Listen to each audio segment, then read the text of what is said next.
suatu hadis tentang 70,000 orang masuk syurga tanpa hisab, tanpa azab, dan mimpi Saidina Abu Bakar. Ini saya tak cerita lagi kan, tentang mimpi Saidina Abu Bakar. Okey, saya baca dulu. Kata dia, dalam hadis yang lain, di depan tu ada banyak dah hadis-hadis yang disebut tentang 70,000 umat Rasulullah akan masuk syurga tanpa hisab, tanpa azab. Assalamualaikum warahmatullahi wabarakatuh. Bismillahirrahmanirrahim. Alhamdulillahirabbil alamin. Wassalatu wassalamu ala asyrafil anbiya wal mursalin wa ala alihi wa sahbihi ajma'in. Allahumma zidna ilman nafi'an warzuqna fahman la yazul. Allahumma iftah lana futuhal arifin wa faqihna fid din. Allahumma arinal haqqa haqqan warzuqna ittiba'ah wa arinal batila batilan warzuqna ijtinabah. Allahumma inna ala dzikrika wa syukrika wa husni ibadatik wal jihad fi sabilik bi amwalina wa anfusina ya Rabb. Allahumma ij'al jam'ana hadha jam'a marhuma wa tafarruqana min ba'dihi tafarruqan ma'suma. Rabbana atina fid dunya hasanah wa fil akhirati hasanatan wa qina adzaban nar. وقنا عذاب النار وقنا عذاب النار وادخلنا الجنة مع المقربين يا عزيز يا غفار يا رب العالمين. وصلى الله على سيدنا محمد وعلى آله وصحبه أجمعين. سبحان ربك رب العزة عما يصفون وسلام على المرسلين والحمد لله رب العالمين. تقبل الله منكم. Apa khabar kekasih-kekasih Allah semua? Alhamdulillah, dengan izin Allah, dengan rahman rahim Allah, Allah telah panjangkan umur kita, dapat lagi kita menyambung usaha kita untuk menambah bekalan, untuk mendekatkan diri kepada Allah. Mudah-mudahan setiap hadirin yang ada dalam taman syurga ini termasuklah di antara orang-orang yang diisytiharkan, orang yang bahagia oleh baginda Rasulullah sallallahu alaihi wasallam. Jadi sebelum kita nak baca kitab kita ni, saya nak bagi Ajinomoto dulu. Lama tak bagi Ajinomoto ni Sarwah. Mana pergi dah Sarwah ni, hilang dah. Jadi bila saya baca hadis ni, saya rasa sangat teroja. Hadis ni pendek aja. Dan hadis ini saya baca usrah dengan cucu-cucu. Jadi hari ini saya nak kongsilah dengan hadirin hadirat yang ada dalam taman syurga ini. Sabda Rasulullah SAW, Tuba Tuba liman ra'ani wa amana bi. Summa tuba liman amana bi wa lam yarani. Riwayat Ahmad dan Ibnu Hibban daripada Abi Sa'id.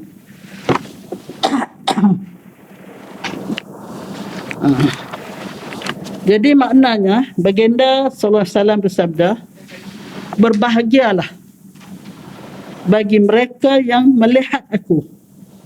Yani mereka hidup di zaman Rasulullah bersama dengan Rasulullah sallallahu alaihi wasallam.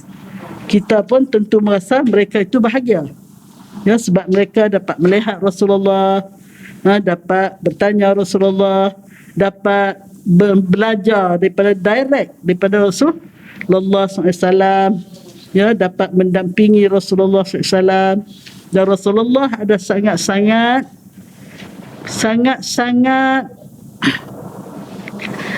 orang kata mudah untuk didekati. Tidak kira siapa, orang kaya, orang miskin, orang bandar, orang kampung, sangat mudah. Rasul mempunyai 4 sifat ahli syurga tu yang diisytiharkan, mereka yang tidak disentuh oleh api neraka. Ada 4 sifat. Saya bagi ke belum? Belum. Yang pertama sahil, yang kedua qarib, yang ketiga layyin, yang keempat hayyin. Tak bagi lagi. Empat sifat ini kalau ada pada kita, insya-Allah tidak disentuh oleh api neraka. Apa makna sahil? Kalau kita nak terjemah bebasnya, mudah kira. Dia tu jenis mudah kira. Kalau nak kahwin anak, dia kita buat simple-simple je. Tak payahlah duk payah-payah. Buat tekat patut je. Tersaduk, sibuk-sibuk. Mudah perkara, mudah berkira, itu sahil. Yang kedua, qarib. Kita pun selalu sebut sahabat qarib kan. Apa makna qarib? Mudah didekati. Ada orang kita nak pergi dekat pun takut. Sebab dia kalau orang sebarangan dia tak layan. Dia akan layan orang tertentu saja. Kawan qarib saja. Orang yang berkedudukan saja. Jadi tak semua orang berani mendekati dia. Jadi orang yang kedua, sifat dia qarib. Mudah didekati. Ni saya ingat ganggu ni. Betul tak? Tak bawah. Di orang sana tak cerita pun kita ganggu. Yang kedua, layyin. Yang ketiga layyin. Layyin maknanya dia lemah lembut. Bukan seorang, kalau orang Kedah kata kasar gedegar. Cakapnya kasar, tindak tanduknya kasar, kalau ada apa-apa pun dijerkahnya kasar. Jadi sifat yang ketiga dia layyin, dia lemah lembut. Sifat yang keempat hayyin. Hayyin ni maknanya dia kalau sahil tadi saya kata apa, simple lah. Simple. Kalau hayyin ni apa disebut di sini ya? Hayyin ni maknanya dia macam merendah diri, dia tak membesar diri, dia tak menyombong. Jadi dia urusan dia dengan urusan dengan dia mudah. Itu hayyin. Jadi maknanya kalau kita ingin jauh daripada api neraka, tidak disentuh oleh api neraka, kita berusahalah mempunyai 4 sifat tadi. Sahil, qarib, layyin, hayyin. Itu satu. Ajinomoto yang kedua. Sebelum kita baca, kita bagi ajinomoto dulu. Ajinomoto yang kedua yang saya baca tadi, tuba liman ra'ani wa amana bi. Berbahagialah kepada mereka, bagi mereka yang melihat aku dan beriman kepada aku. Sebab kita tahu ramai yang melihat Rasulullah, tapi dia tidak dapat taufik, tidak dapat hidayah untuk beriman kepada Rasulullah SAW. Termasuklah Abu Lahab. Abu Lahab ni bapa saudara dia, yang buat kenduri besar ketika menyambut kelahiran Rasulullah SAW, dan mengenal Rasulullah sejak kecil, menyanjung Rasulullah, menyayangi Rasulullah. Begitu juga bapa saudara Abu Talib yang memelihara Rasulullah sehingga umur 25 tahun. Lepas kahwin dengan Siti Khadijah, barulah berpindah ke rumah Sayyidatina Khadijah. Tetapi mereka tidak beriman. Jadi maknanya bukan semua orang yang bertemu dengan Rasulullah, melihat Rasulullah, mendapat anugerah istimewa dari Allah, iaitu beriman, sehingga dia diisytihat sebagai berbahagia. Tetapi Salman Al-Farisi datang daripada mana-mana dengan susah payah. Asalnya orang kaya raya, sehingga ditangkap menjadi hamba, bersusah payah datang ke Madinah, beriman. Jadi maknanya dia berbahagia. Kemudian Rasulullah sambung lagi, summa tuba, summa tuba, 3 kali Rasulullah. Kemudian bahagia, kemudian bahagia, kemudian bahagia. Liman amana bi, bagi mereka yang beriman pada aku, walam yarani, dan belum dapat melihat aku.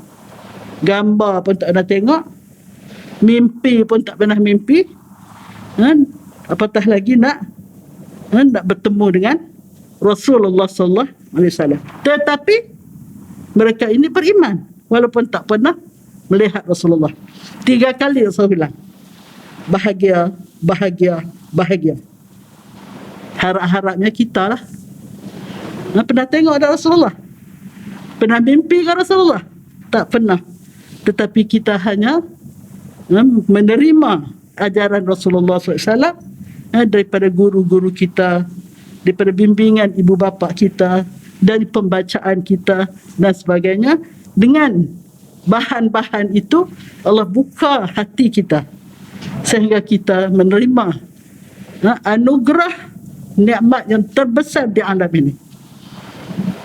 Tidak adalah nikmat yang paling besar Allah bagi pada hamba-Nya selain daripada nikmat iman dan Islam. Kita pula ditambah lagi, bukan setakat beriman, bukan setakat menjadi muslim, tetapi kita jadi muhsin. Apa dia muhsin? Orang yang sentiasa memperelokkan, menambah ilmu dia. Dengan ilmu yang bertambah itu, insya-Allah bertambah iman, bertambah takwa. Sebab itu orang-orang yang berada dalam majlis ilmu adalah insan terpilih yang dinaungi oleh para malaikat tawafin untuk mendoakan untuk mereka-mereka yang ada dalam majlis ilmu. Dan Allah isytihar nama-nama kita ini di khalayak yang lebih besar, itulah di kalangan malaikat. Bila roh kita naik ke atas, malaikat menyambut kita dengan sambutan yang hangat kerana dia sudah rindu pada kita. Dah lama lah dengar nama Salwa. Rupanya hari ini baru kami jumpa siapa Salwa ni. Disambut roh Salwa dengan begitu hebat. Contoh, mudah-mudahan insya-Allah, insya-Allah. Itulah. Jadi Rasulullah ulang, berbahagialah, berbahagialah, berbahagialah. Jadi kita sudah ada sifat tersebut. Yang penting kita berusaha benar-benar mengisi keimanan kita, benar-benar berusaha menjadi seorang mukmin dan seorang mukminah yang sebenar-benarnya. Setelah kita diisytiharkan termasuk dalam kumpulan yang bahagia, bahagia, bahagia, insya-Allah. Cukuplah tu. Banyak-banyak je nombor tu pun tak boleh, bahaya. Okey. Jadi kita sampai ke muka surat 27. Tapi saya lihat ada sikit lagi saya nak cerita. Saya pun tertarik juga sebelum kita baca yang hari ini, iaitu suatu hadis tentang 70,000 orang masuk syurga tanpa hisab, tanpa azab, dan mimpi Saidina Abu Bakar. Ini saya tak cerita lagi kan, tentang mimpi Saidina Abu Bakar. Okey, saya baca dulu. Kata dia dalam hadis yang lain, di depan tu ada banyak dah hadis-hadis yang disebut tentang 70,000 umat Rasulullah akan masuk syurga tanpa hisab, tanpa azab. Jadi saya ambil yang terakhir. Di dalam hadis yang lain tersebut, sesungguhnya Allah Ta'ala memberiku seramai 70,000 orang masuk syurga tanpa hisab. Kalau masuk syurga tanpa hisab tu tak payah sambung lah, tanpa azab, sudah pasti. Sudah pastilah dia tidak kena azab kalau masuk syurga tanpa hisab. Jadi lalu ditanya, wahai Rasulullah, tidakkah minta ditambah? Bila Rasulullah isytihar ada 70,000, Umat dia masuk syurga tanpa hisab. Ditanya, ya Rasulullah, tak boleh minta tambah lagi kan? Boleh tak kita minta tambah? Baginda menjawab dengan sabdanya, sesungguhnya aku telah meminta. Maknanya tak, sebelum bawa minta tu aku telah meminta, kata Rasulullah SAW, supaya ditambah. Dan Tuhan memberikan demikian. Maknanya bila Rasulullah minta, Allah pun terima permintaan Rasulullah SAW. Maknanya bukan 70,000 sajalah. Okey. Menurut suatu riwayat, 70,000 orang dari kalangan umatku masuk syurga tanpa hisab. Sayyidina Umar lantas berkata, tambahkan lagi kepada kami, wahai Rasulullah. Sayyidina Umar kata, mintalah ya Rasulullah, tambah lagi daripada 70,000. Baginda pun bersabda, 3 raut daripada beberapa raut Tuhan Azza wa Jalla. Dulu kita bacakan, bila Rasulullah dicadangkan oleh Sayyidina Umar, minta tambah, Allah tambah 3 raut Allah. Raut Allah tu tak tahulah, satu raut entah berapa puluh ribu, wallahu a'lam. Kemudian Sayyidina Umar berkata lagi, tambahkan lagi kepada kami, wahai Rasulullah. Sayyidina Umar kata, minta tambah lagi ya Rasulullah, supaya Allah tambah lagi. Lalu Sayyidina Abu Bakar menyampuk dengan suara yang tinggi, dah minta dah Allah lagi dah, minta lagi. Jadi Sayyidina Abu Bakar menyampuk dengan suara yang tinggi. Apa kata Sayyidina Abu Bakar? Memadalah itu untuk kita. Maknanya cukuplah, Allah dah tambah. Bolah, kata orang Kelantan, kata orang Terengganu. Bolah, cukuplah ya. Wahai Umar, kata Sayyidina Abu Bakar. Sayyidina Umar menjawab, biarlah Rasulullah menambahkan lagi. Kurnia Tuhan kita itu, kata Sayyidina Umar. Tak salah duduk sibuk. Biarlah, kita ada peluang nak minta. Minta pada Allah, kata Sayyidina Umar. Kemudian Sayyidina Abu Bakar berkata, demi Tuhan yang mengutusnya, sekalian makhluk tidak didatangi satu raut Tuhan Azza wa Jalla. Jadi maknanya, Sayyidina Abu Bakar kata, demi Tuhan yang mengutus Rasulullah SAW, tidak sekalian makhluk tidak didatangi satu raut Tuhan Azza wa Jalla. Yang ni saya tak faham apa maksud dia, tak apalah. Jadi seterusnya dikatakan bahawa Sayyidina Abu Bakar As-Siddiq radhiyallahu anhu telah menangis di kubur Rasulullah SAW beberapa hari selepas kewafatan baginda. Jadi bila Rasulullah wafat, Sayyidina Abu Bakar pergi menangis, mengenangkan, kerana Sayyidina Abu Bakar ni sahabat yang paling qarib. Qaribun tadi kan, paling qarib dengan Rasulullah. Dia pergi, dia menangis dekat kubur Rasulullah SAW. Baginda lantas tertidur. Dia langsung tertidur dekat kubur tu. Ya, Sayyidina Umar ternampak seolah-olah Sayyidina Abu Bakar berkata-kata di dalam tidurnya itu. Sayyidina Umar nampak macam dia duduk cakap dalam tidur. Duduk cakap dalam tidur. Lalu dikejutkannya. Apa ni? Apa ni duduk cakap dalam tidur ni? Mamai kan? Kita mamai lah. Mamai kan ni? Sayyidina Abu Bakar pun berkata, mengapalah engkau mengejutkanku? Sedangkan aku ketika itu berada di sisi Rasulullah SAW di bawah arash. Aku sedang mimpi Rasulullah. Aku duduk di tepi Rasulullah di bawah arash Ar-Rahman. Masya Allah. Itulah hebatnya ya sahabat-sahabat Rasulullah SAW. Dan baginda bersabda dengan bersungguh-sungguh. Dalam mimpi itu Rasulullah bersabda bersungguh-sungguh. Ya, wahai Tuhanku.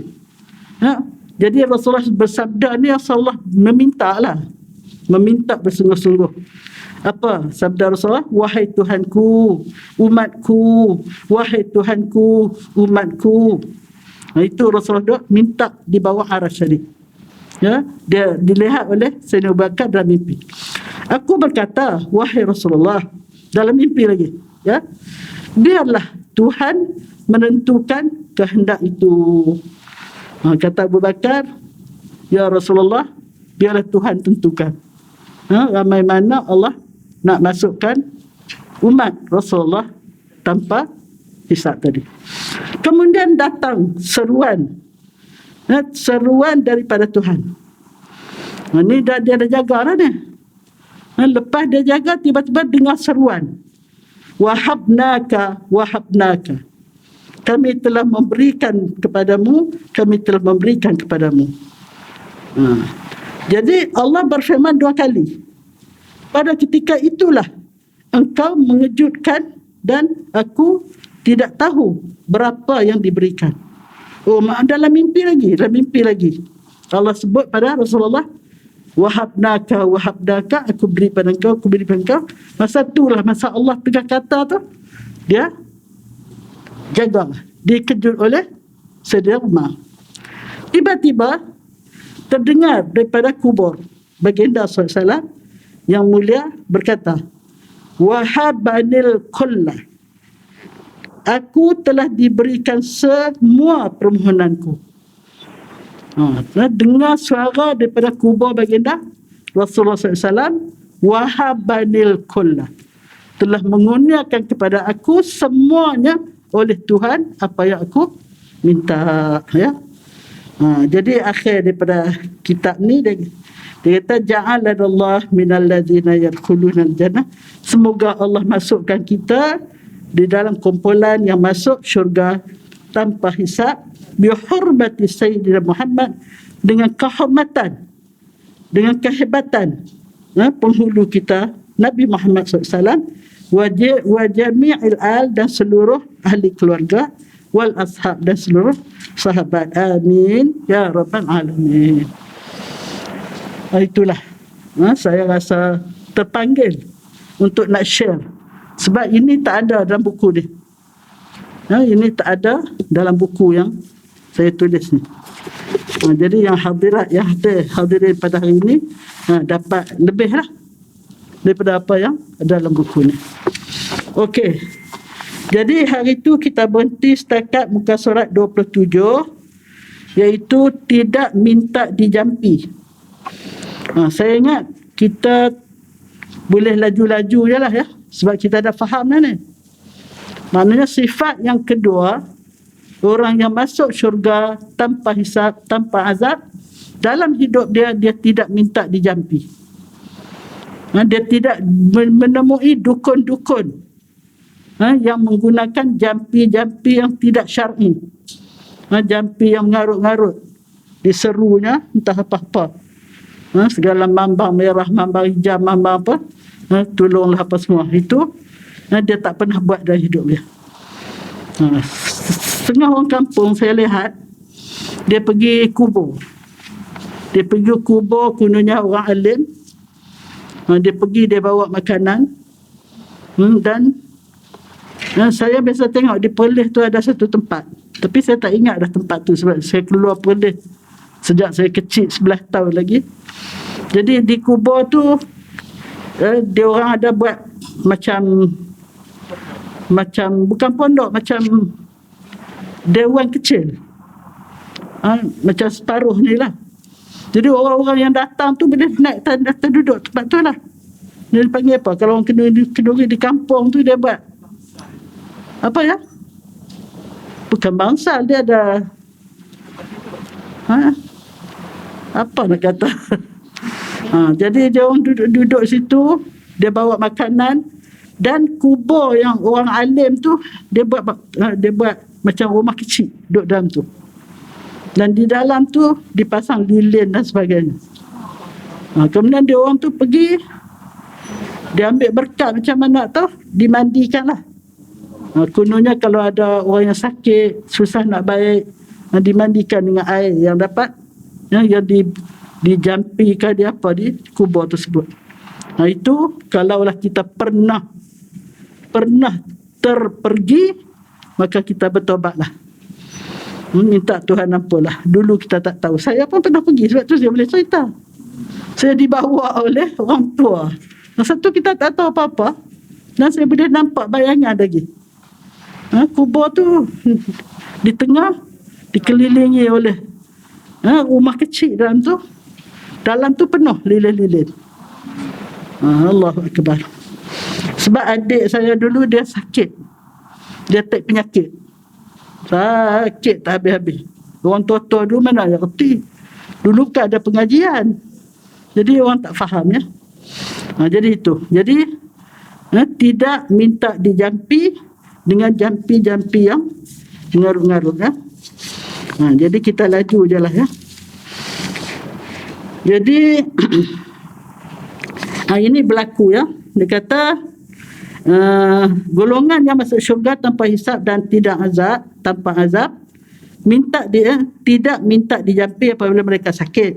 Lebih lagi jika jampi itu bercanggah dengan syariat Islam kerana ditegah oleh agama. Secara umumnya Islam tidak melarang sesuatu ilmu atau amalan sekiranya amalan itu tidak bertentangan dengan syarak, seperti jampi. Dalam bahasa Arab, jampi dikenal dengan perkataan ruqyah. Ruqyah maknanya jampi. Ruqyah pernah dilakukan oleh Nabi sallallahu alaihi wasallam dan para sahabat. Baginda juga meruqyah sahabat-sahabatnya. Jadi sahabat yang sakit, baginda meruqyahkan mereka. Tetapi dengan menggunakan doa-doa yang tidak bercanggah dengan syarak ya. Maksudnya doa tuju terus kepada Allah. Dengan berkat tu wali ni ke apa semua, jangan kita syirikkan dalam doa kita ya. Dan Jibril alaihissalam juga pernah meruqyah Rasulullah SAW. Ya, Nabi sakit, maka Jibril datang menjampikan Rasulullah. Pada suatu ketika ada seorang lelaki disengat oleh kalajengking, lalu minta keluarga Amr bin Hazam menjampinya. Ya, lalu Nabi SAW ditanya berkenaan jampi yang diamalkan oleh keluarga tersebut. Jadi mereka tak tahu lagi hukum jampi masa tu.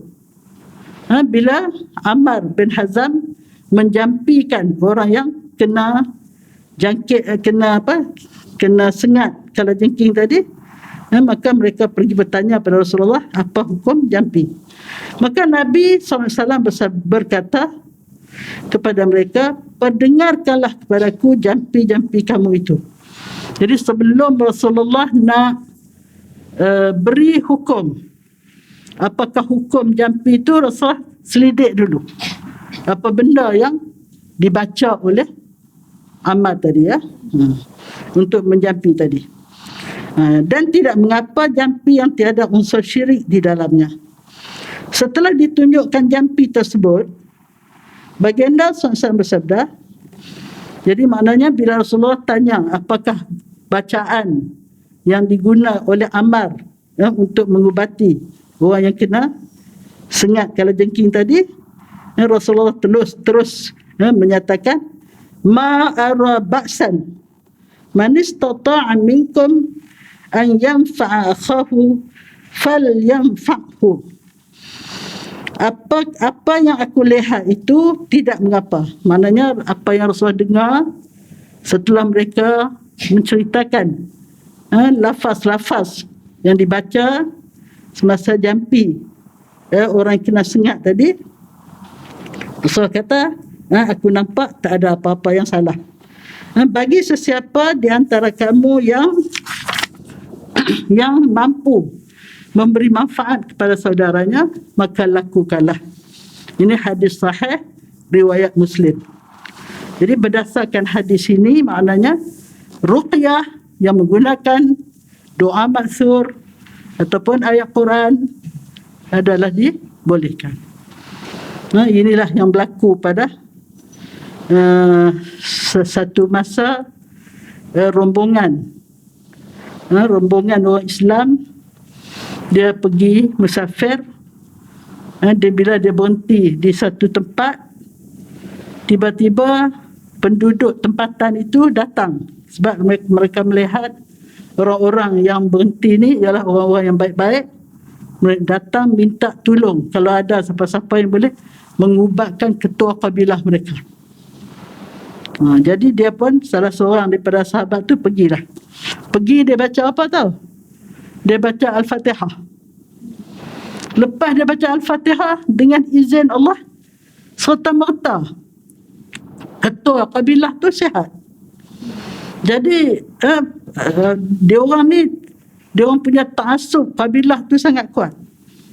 Bila dia punya ketua baik, semua sekali sangat seronok dan mereka hadiah kepada dia 100 ekor biri-biri kah? Tapi banyaklah. Jadi bila balik jumpa Rasulullah, ceritalah. Jadi tanya Rasulullah, halalkah kami nak makan kambing-kambing yang dihadiahkan ni? Kerana ini dapat hasil daripada jampi tadi. Rasulullah tanyalah apa yang dibaca masa jampi tu. Dia baca Fatihah saja. Rupanya Fatihah tu Ummul Quran kan, ibu segala Al-Quran. Jadi sebab itu berkat ikhlas dia tu, alhamdulillah, dengan Al-Fatihah tu sembuh serta-merta. Jadi mereka hadiah, kalau tak silap saya 100 ekor kambing diberi. Jadi akhirnya Rasulullah kata boleh, sebab dia tidak bercanggah dengan syarak. Jadi kita pun kalau terdesak Al-Fatihah saja sangat mujarab. Wa nunazzilu minal Quran ma huwa shifaa'un wa rahmatul lil mu'minin. Kami turun sebahagian daripada Al-Quran itu untuk menjadi syifa, penawar untuk orang yang beriman. Jadi sebagai rumusan, jika jampi itu terdiri daripada ayat Al-Quran ataupun hadis ataupun nama-nama Allah dan sifat-sifat Allah, kita sebut ya Allah, ya Rahman, ya Rahim, ya Latif, ya Syafi. Semua tu kita sebut nama-nama Allah. Ataupun doa yang warid. Yang warid maksudnya yang datang dari Nabi SAW. Itu doa maksurat lah ya. Atau jampi dengan bahasa lain yang kita fahami maknanya adalah harus. Kita cakap Melayu pun boleh, tapi janganlah seru yang bukan. Tapi seeloknya kita mulakan dengan Bismillah, Alhamdulillah, selawat. Lepas tu minta, ya Allah sembuhkanlah anakku, ya Allah berikanlah kejayaan cemerlang anakku dan sebagainya. Manakala jampi yang ada unsur syirik adalah diharamkan. Itulah maknanya jampi yang ada unsur syirik, minta kepada yang lain, minta kepada penunggu pokok ke, penunggu busuk ke, minta kepada syaitan dan sebagainya adalah haram. Itu sifat yang kedua. Sifat yang ketiga, tidak terlibat dengan tiarah. Tiarah. Jadi apa maknanya? Kata dia, golongan ini tidak menyamai, tidak mengamalkan tiarah kerana mereka sedar tiarah berlaku disebabkan oleh bisikan dan godaan syaitan. Tiarah ni saya terangkan dulu. Tak apa, di depan ni ada huraian dia. Jadi tiarah ni dilarang kerana syaitan boleh mencelah.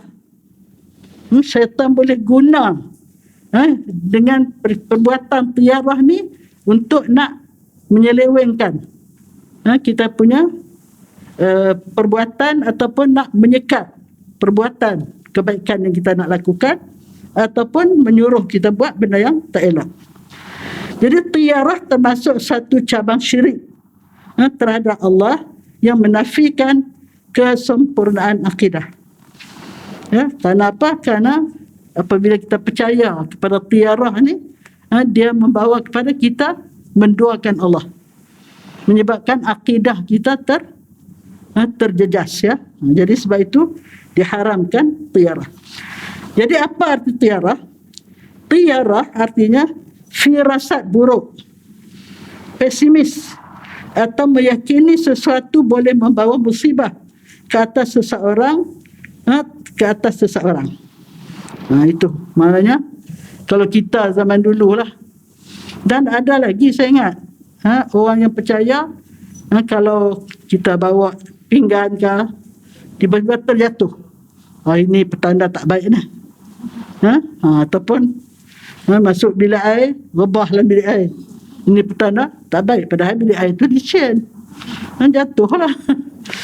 Jadi itu mana di situ setan boleh masuk dan boleh mempengaruhi perbuatan kita ya. Jadi tiarah ialah sikap berprasangka buruk yang disandarkan kepada sesuatu yang dilihat ataupun yang didengar. Dilihat, kalau Arab dulu dia lepas burung. Tiarah ni asal dia tairun tu masa burung. Jadi dia ambil burung, kalau dia ada hajat besar, nak kahwin ke, nak musafir, berniaga ke, nak buat satu projek besar ke dan sebagainya, dia ambil burung, dia lepas. Kalau burung tu terbang ke kanan, bagus, boleh teruskan. Kalau burung tu terbang ke kiri, tak bagus, stop, jangan buat. Jadi sebab itu setan boleh saja, dia tak bagi buat benda baik tu, dia tepih burung tu pergi ke kiri. Kalau benda tu benda yang nak buat tak elok, dia tepih pergi kanan, dia akan ambil peluang untuk merosakkan perancangan kita. Sedangkan dalam Islam diajar, wa iza azamta fatawakkal 'ala Allah. Bila kita dah bercadang nak buat sesuatu yang baik, tak payah duk firasat-firasat, tak payah duk tanya burung ke, tanya apakah. Kadang-kadang dia guna anak panah. Kalau terpacak, bagus. Kalau terjatuh macam mana, tak bagus dan sebagainya. Jadi diharamkan dalam Islam. Tiarah diambil daripada perkataan tairun, yang berarti burung. Kalau Arab panggil kapal terbang tu dipanggil tayyarah. Tayyarah tu maknanya kapal yang terbang ya. Biasanya sebelum melakukan sesuatu, orang Arab jahiliah akan menghardik dan melihat ke arah mana burung terbang. Jika burung itu terbang ke arah kanan, ia petanda baik. Mereka akan meneruskannya. Akan tetapi jika burung itu terbang ke arah kiri, itu pertanda buruk. Lalu mereka akan menangguhkannya. Kerana bimbang musibah akan menimpa mereka. Antara contoh yang masih penat duduk dalam ni, bukalah. Penat duduk dalam dalam sarung ni penat. Buka boleh boleh duduk jauh kan. Okey. Jadi penat. Jadi dia kata antara contoh yang masih diyakini oleh setengah masyarakat kita ialah kenan. Kenan ni macam mana ya? Kenan macam budak-budak kan. Dia kata terkena kenan ya. Ini maknanya dia terkena, dia menangis kan. Menangis tak berhenti sampai tak boleh tidur. Ini dia katakan kenan. Ataupun terlanggar kucing. Terlanggar kucing, alamat tak baik.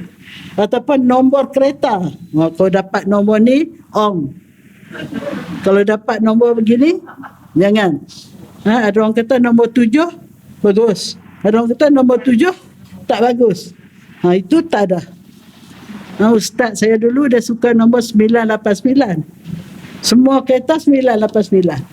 Dapat kat menantu pun dia beli kereta, ambil 989 juga. Pekat tanyalah, ada apa ustaz ni? Tak ada lah, dia kata.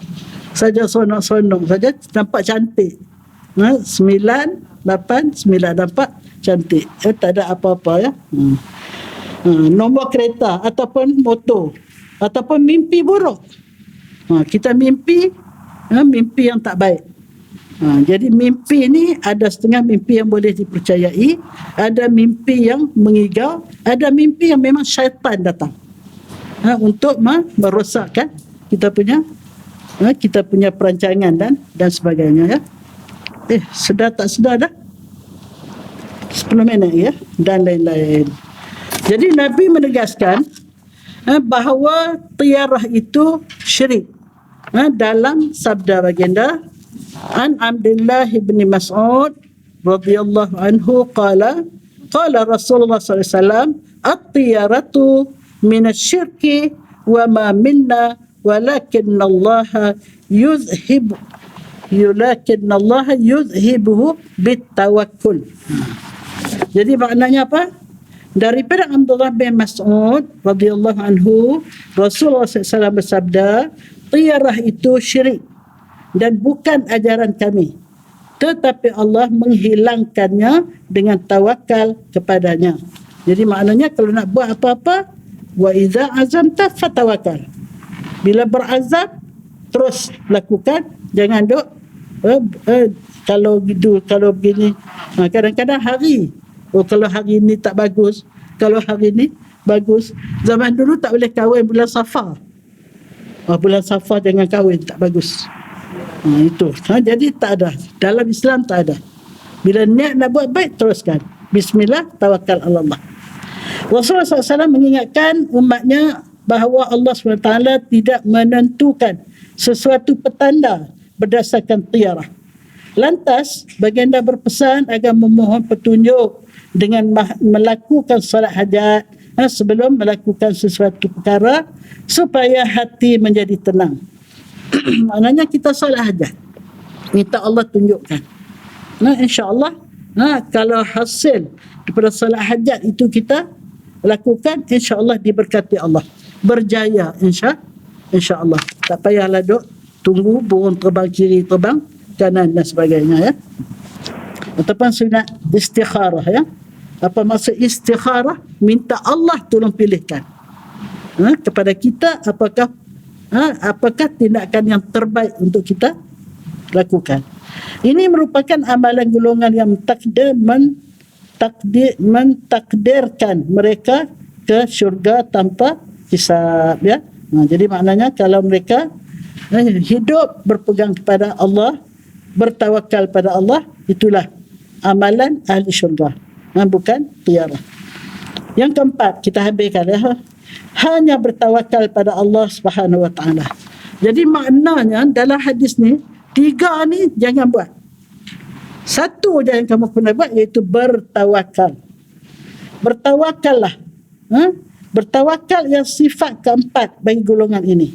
Mereka berpegang dengan prinsip bahawa manusia hendaklah sentiasa bertawakal, iaitu berusaha bersungguh-sungguh untuk mencapai sesuatu hajat, kemudian menyerah sepenuhnya hasil usaha itu kepada Allah Subhanahu Wa Taala dan menerimanya dengan sepenuh keredaan. Dia peringkat yang pertama, pastikan benda yang kita nak buat tu baik. Peringkat yang kedua, usaha bersungguh-sungguh.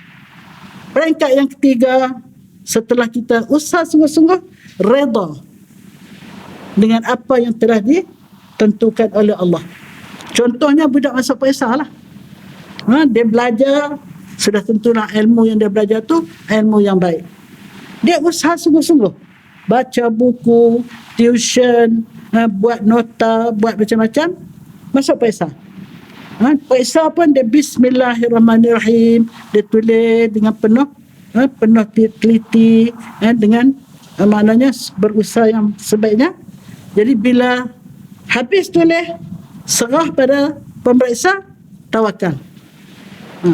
Bukan tawakal di situ, maknanya dia menerima hasil daripada usaha dia tadi dengan redha. Andainya hasil itu positif sebagai yang dia harapkan, alhamdulillah. Andainya sebaliknya pun, dia menerima dengan redha.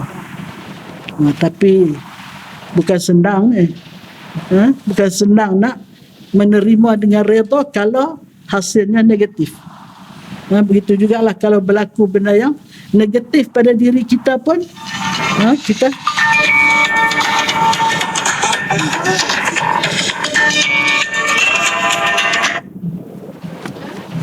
kalau berlaku pada diri kita pun kadang-kadang kita tak dapat betul-betul meredai sepenuh-penuhnya terhadap kalau benda tu negatif. Saya pagi tadi rasa macam sesak sekejap. Pasal apa?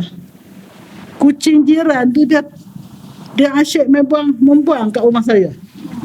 Pagi tadi dia buang depan rumah. Nasib baik tak buang kat rumah. Nak geram juga. Tapi lepas tu rata, ya Allah ya Tuhanku, Allah takdir nak uji kesabaran aku. Tapi itulah, nak sampai kepada redha tu. Sebab itu redha tu 1/4 daripada sifat takwa. Dia ada 4 sifat orang bertakwa. 1 daripada 4 tu ialah ar-ridha bima yuqaddiruhu Allah.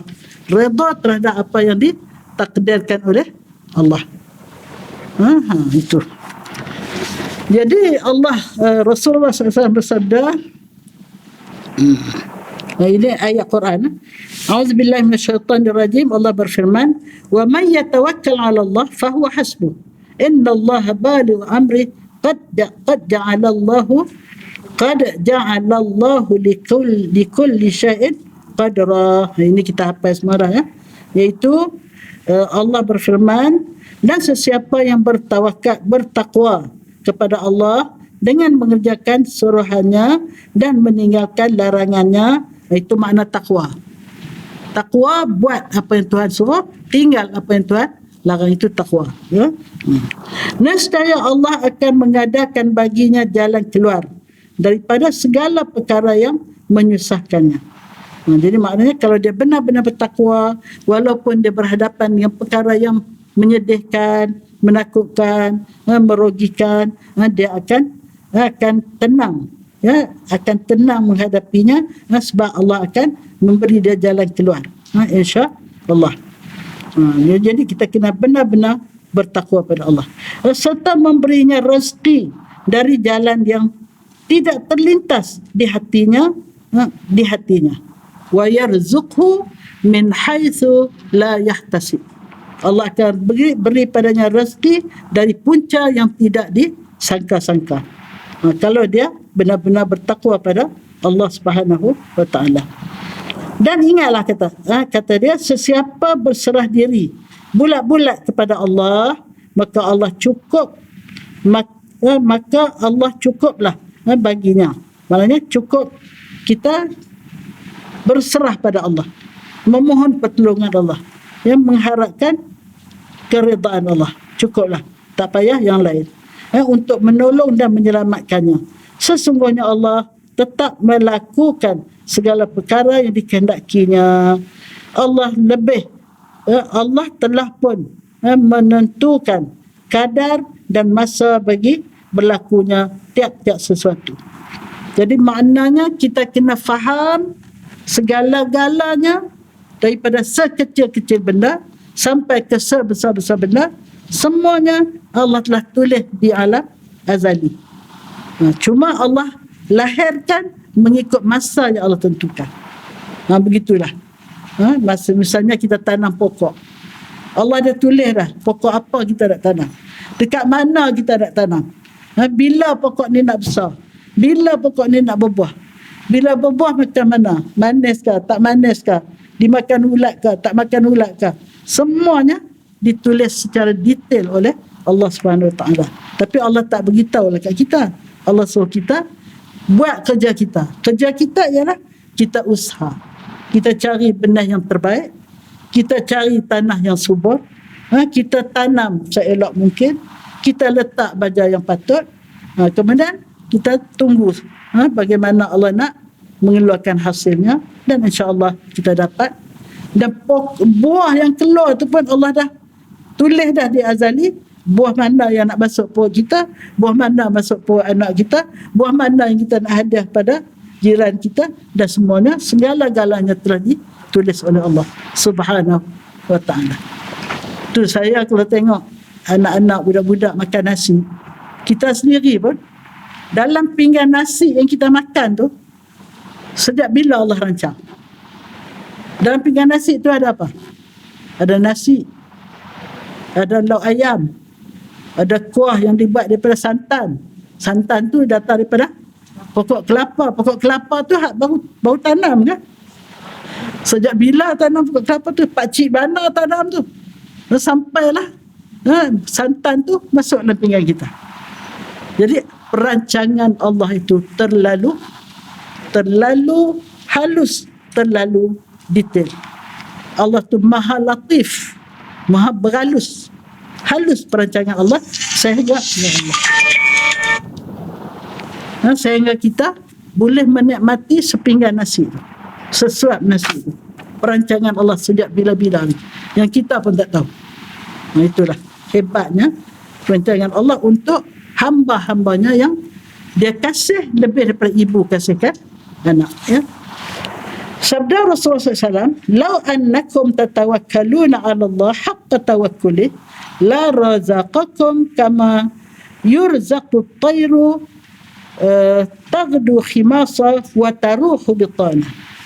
Sekiranya kamu semua benar-benar bertakwa kepada Allah Subhanahu wa ta'ala, nescaya Allah akan memberikan kamu rezeki sebagaimana dia memberikan rezeki kepada burung yang keluar pada waktu pagi dalam keadaan lapar dan pulang pada waktu petang harinya dalam keadaan kenyang.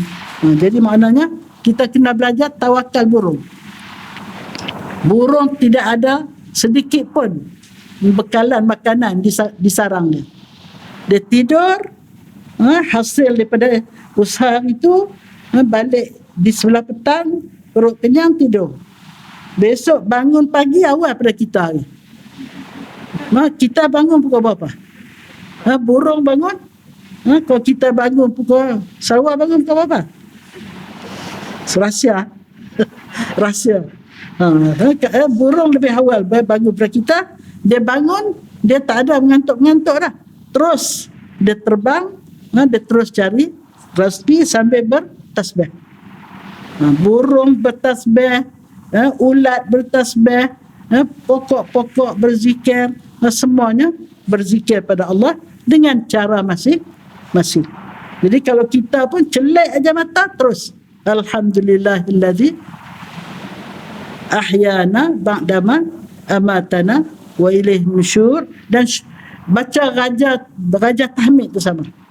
Alhamdulillahirabbil alamin hamdan yuwafi ni'amahu wa yukafi'u mazidah, ya rabbana lakal hamd kama yanbaghi li jalali wajhika wa azimi sultanik. Maknanya kita bersyukur pada Allah mengikut kesyukuran yang tak terhingga. Sebab kita ni bila malam tadi kita dimatikan, tiba-tiba kita dihidupkan semula dengan semua anggota kita dapat berfungsi dengan baik. Semua keperluan kita telah disediakan oleh Allah. Kita perlukan Colgate, kita perlukan bulu gigi, kita perlukan air, kita perlukan tandas, segala-gala yang kita perlukan Allah sediakan mengikut perancangan yang Allah tentukan. Jadi kita kena syukur yang tidak terhingga. Kalau nak puas hati, cakap Melayu. Ya Allah, hamba bersyukur tak terhingga, ya Allah, di atas nikmat yang tidak terhingga, tak dapat hamba nak sebut, tak dapat hamba nak bilang. Ya Allah Ta'ala takdirkan pada hamba yang kerdil ini, hamba yang dhaif ini, hamba yang miskin ini, tapi Engkau beri nikmat yang tidak terhingga padaku, ya Allah. Hamba bersyukur sangat-sangat. Kita ni kau cakap Melayu, lebih orang kata apa? Lebih terasa, ya, rasa selesa, betul-betul. Tak cukup dengan ahyana saja. Dekat Allah bukan setakat ahyana, Allah bagi lepas daripada selesai di dalam bilik air, kita boleh semayang dengan khusyuk. Lepas selesai semayang, boleh minum pagi macam-macam pula tu, dengan roti canainya, dengan nasi lemaknya, dengan macam-macam. Ini semua perancangan Allah yang lebih awal untuk kita nikmati pada masa tu. Lepas tu kita boleh keluar pergi tempat belajar, boleh jumpa sekawan. Ya Allah, tidak terhinggalah nikmat Allah yang sepatutnya tidak terhinggalah syukur kita. Sebab itu di antara doa lepas kita sembahyang witir, doa apa? Allahumma inni a'udzu biridhaka min sakhatik wa bi mu'afatika min uqubatik wa a'udzu bika min an maksudnya aku mohon keampunan pada Engkau disebabkan aku tak mampu mensyukuri Engkau sepatutnya sebagaimana yang sepatutnya aku syukuri Allah. Pada doa yang akhir tu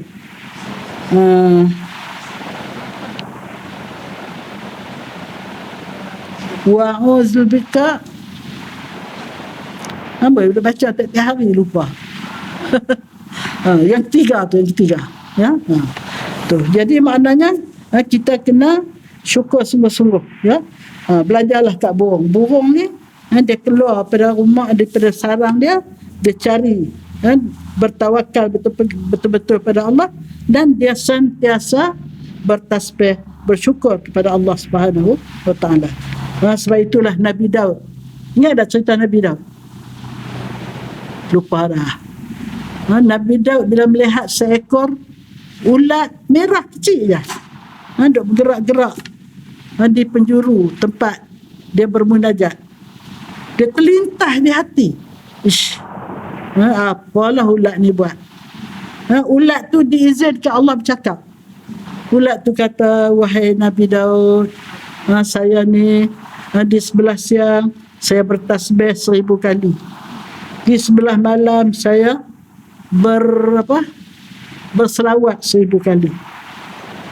Tu saya kata balik lukis ulat merah, bubuh dekat cermin muka. Kalau aku tak bertasbih, tak berselawat, kalau tak cukup 1000 kali, aku kalah dengan ulat merah. Jadi kita ambil, sebenarnya Allah Ta'ala menjadikan berbagai-bagai makhluk ni untuk kita ambil pengajaran. Cuma kita ni Allah tak buka kasyaf, kita tak nampak lah, kita tak dengar lah. Jadi sebab itu kita kena belajar daripada kisah-kisah yang disampaikan. Kita boleh ambil pengajaran, ambil iktibar ya. Panjang lagi ni. Kita laju saja. Jadi tawakal tidak bermakna meninggalkan segala usaha. Berserah diri kepada Allah tanpa usaha adalah bercanggah dengan ajaran Nabi sallallahu alaihi wasallam, dan itu adalah sikap orang jahil dan haram hukumnya menurut syarak. Hal ini kerana tawakal tidak berlaku sebelum adanya usaha, kerana sifatnya berserah, pasrah dan redha dengan Allah setelah segala usaha dilakukan. Jadi maknanya tawakal tu maknanya serah saja tak ada, kena usaha dulu. Kena usaha dulu sungguh-sungguh. Usaha tu sebahagian daripada tawakal. Bukan sebenarnya saya serah pada Allah, itu kita baru separuh. Kita kena bermula daripada usaha. Jadi gambaran tawakal yang betul adalah seperti sabda Nabi SAW an Abi Hurairah radhiyallahu anhu anin Nabi sallallahu alaihi wasallam qala yadkhulul jannah aqwamun afidatuhum mislu afidatit tayr. Daripada Abu Hurairah dari Nabi SAW sabda, akan masuk syurga suatu kaum yang hati mereka seperti hati burung. Jadi yang mana kita cerita tadi lah ya. Merujuk kepada hadis di atas, setiap orang mukmin hendaklah bertawakal kepada Allah Subhanahu Wa Taala sebagaimana sifat seekor burung. Walaupun tidak diberikan akal, tetapi burung tidak berdiam sahaja di sarangnya. Ia akan keluar untuk mencari rezeki dan pulang dengan perut yang penuh dan dengan makanan iaitu kenyang. Kesimpulannya, hakikat tawakal yang sebenar adalah menyandarkan hati hanya kepada Allah Subhanahu Wa Taala semata-mata. Dalam hal ini Ibnu Qayyim ada menyatakan tentang tawakal lidah dan tawakal hati. Sebagaimana halnya taubat lidah dan taubat hati juga berbeza. Taubat hati meskipun tidak dinyatakan, ia tetap berguna dan berkesan. Taubat lidah kat bibir aja. Tak buat saya taubat, lepas tu buat balik. Tapi kalau dengan hati, dengan insya-Allah, ya Allah, dengan hati dia insaf dan dia betul-betul bertaubat. Jadi adalah sia-sia sekiranya seseorang mengatakan saya bertawakal kepada Allah sementara hatinya masih bergantung kepada selain Allah, ya. Jadi dia sebut tawakal tapi saya kena bodek bos saya ni. Kalau tidak saya tak ada pangkat ni. Dia bergantung pada manusia. Contoh, ya. Hal ini sama seperti orang yang mengatakan saya bertaubat kepada Allah, tetapi dia terus berbuat maksiat dan dosa, dan berbuat maksiat dan dosa. Ini kata Ibnu Qayyim. Jadi maknanya kita jangan bertawakal di bibir saja. Biarlah bertawakal sampai ke hati, ya. Sebab itu hati ini adalah satu anggota yang sangat penting untuk mendapat pahala ibadat. Kita nak datang sini pun siapa suruh? Hati kan? Kita nak suruh orang pun hati juga. Jadi sebab itu hati ini adalah suatu anggota yang paling penting yang Allah hanya akan melihat pada hati. Semua yang lain ni akan menurut perintah hati, kaki, tangan semua, ya. Begitulah 4 ciri atau sifat yang seharusnya dimiliki oleh setiap orang yang bercita-cita untuk ke syurga tanpa hisab dan tanpa azab. Sifat yang keempat merupakan kemuncak daripada 3 sifat sebelumnya.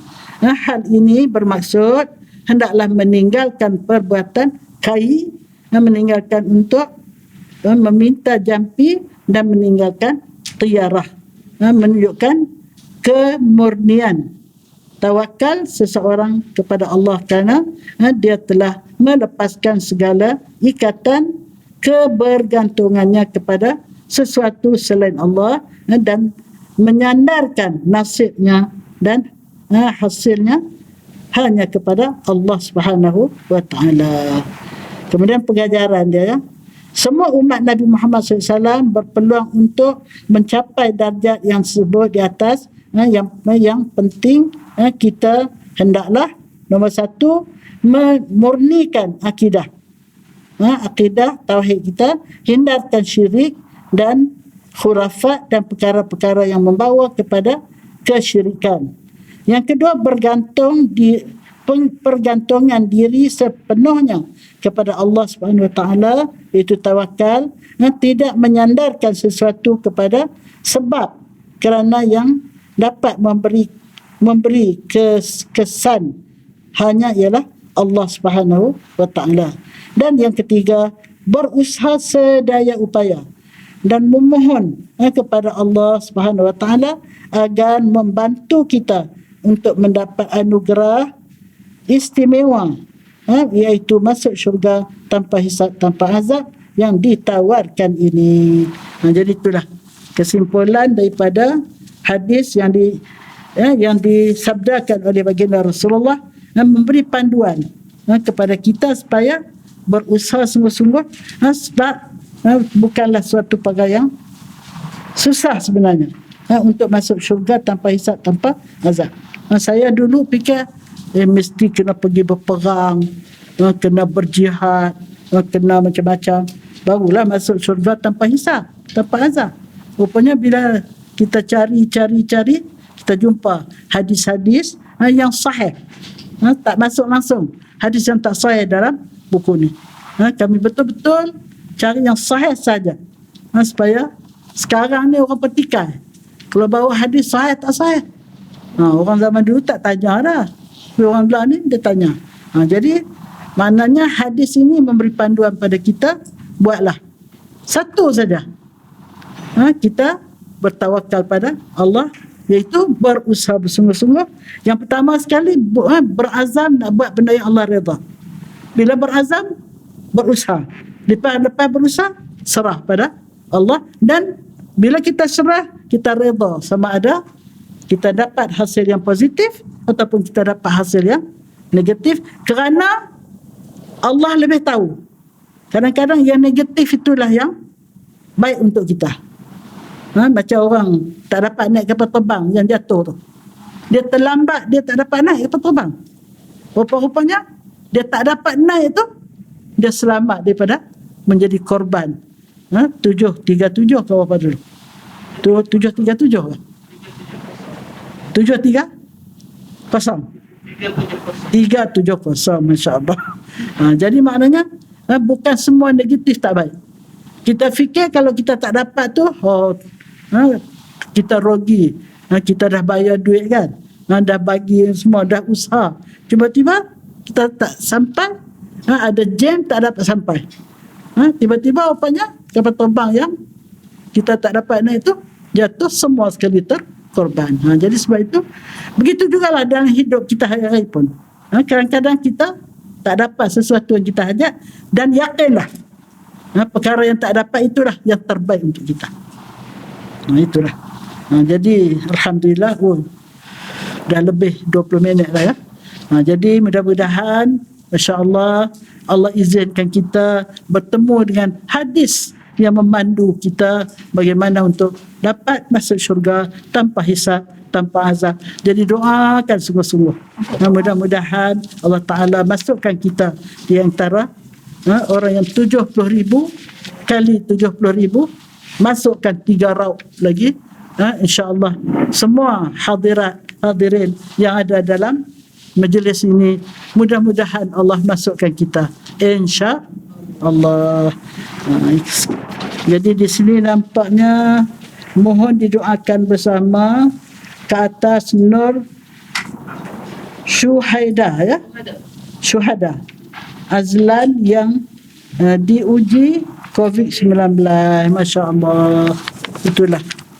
Jadi marilah kita baca Al-Fatihah dan kita doakan semoga dengan berkat Al-Fatihah Allah Ta'ala sembuhkan Puan Nur, Puan Syuhada ya?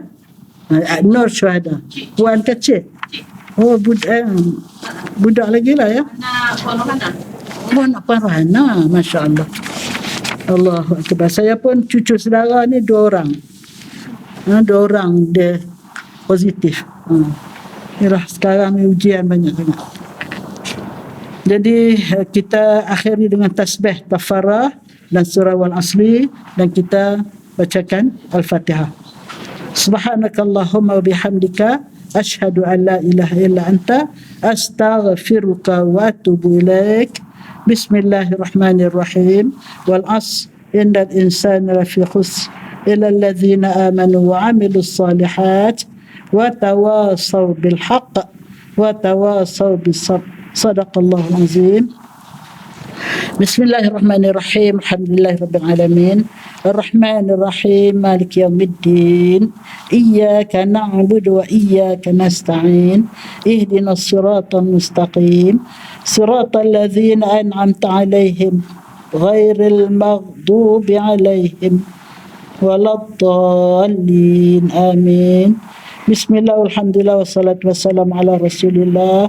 Ya Allah, ya Tuhan kami, berkatilah pengajian kami, berilah kami kefahaman yang sahih, berikanlah kami taufik dan hidayah untuk kami mengamalkan apa yang kami faham, berilah kami kekuatan untuk menjadi hamba Allah yang beriman dan bertakwa. Ya Allah, ya Tuhan kami, dengan berkat Al-Fatihah yang kami baca, yang mana Al-Fatihah adalah ibu segala ayat dalam Al-Quran, berkatilah bacaan kami ini dan jadikanlah ia sabab untuk Allah beri kesembuhan kepada Nur Syuhada. Mudah-mudahan Allah beri kepadanya kesembuhan yang sebenar-benarnya, berikanlah kepadanya kekuatan dan kepasrahan, bertawakal untuk menerima ujian engkau ini, dan jadikanlah ujian ini sebagai sabab untuk engkau hapuskan dosanya dan engkau angkatkan martabatnya ya Allah. Sebenarnya segala ujian yang kau kenakan kepada hamba-hamba engkau adalah untuk mengangkatkan martabat dan menghapuskan dosa. Hasbunallah wa ni'mal wakil, wala haula wala quwata illa billahil aliyyil azim. Ya hayyu ya qayyum bi rahmatika nastaghith, aslih lana sya'nana kullah ولا تكلنا إلى أنفسنا طرفة عين ولا أقل من ذلك يا نعم المجيب. ربنا آتنا في الدنيا حسنة وفي الآخرة حسنة وقنا عذاب النار وادخلنا الجنة مع المقربين يا عزيز يا غفار يا رب العالمين. وصلى الله على سيدنا محمد وعلى آله وصحبه أجمعين. سبحان ربك رب العزة عما يصفون وسلام على المرسلين والحمد لله رب العالمين. تقبل الله منكم.